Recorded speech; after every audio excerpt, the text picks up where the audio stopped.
వారి సోదరైనటువంటి ఈ గంగమ్మ జాతర ఎన్నో సంవత్సరాల నుంచి ఇక్కడ ఈ వేడుకలు జరుగుతున్నాయి. మేమందరూ కూడా ఈరోజు ఈ వేడుకల్లో పాల్గొనడం చాలా ఆనందంగా ఉంది. అదేవిధంగా ఏవైతే ఫార్మాలిటీస్ ఉన్నాయో అవన్నీ కూడా టీటీడీ తరపు నుంచి అవన్నీ చేయటం కూడా జరిగింది. గత 2 నెలల నుంచి ఇక్కడ జరుగుతున్నటువంటి పనులన్నీ కూడా టీటీడీ ఆధ్వర్యంలో ఇవన్నీ జరిగినాయి.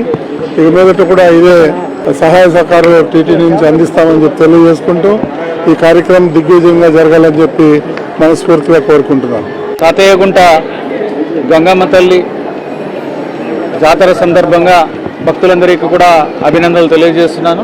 7 రోజుల జాతర కోసం వేలాది మంది భక్తులు ఆంధ్రప్రదేశ్ నుంచే కాదు, తెలంగాణ నుంచి, తమిళనాడు నుంచి, కర్ణాటక నుంచి కూడా ఎంతో వేలాది మంది వచ్చి తల్లిని దర్శించుకుంటున్నారు.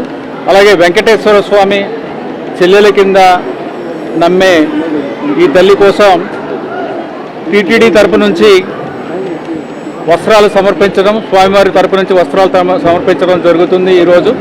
అలాగే ఈ ఉత్సవానికి, జాతరకి టీటీడీ తరపు నుంచి సుమారు 60 లక్షల దాకా ఏర్పాట్ల మీద ఖర్చు చేయడం జరిగింది.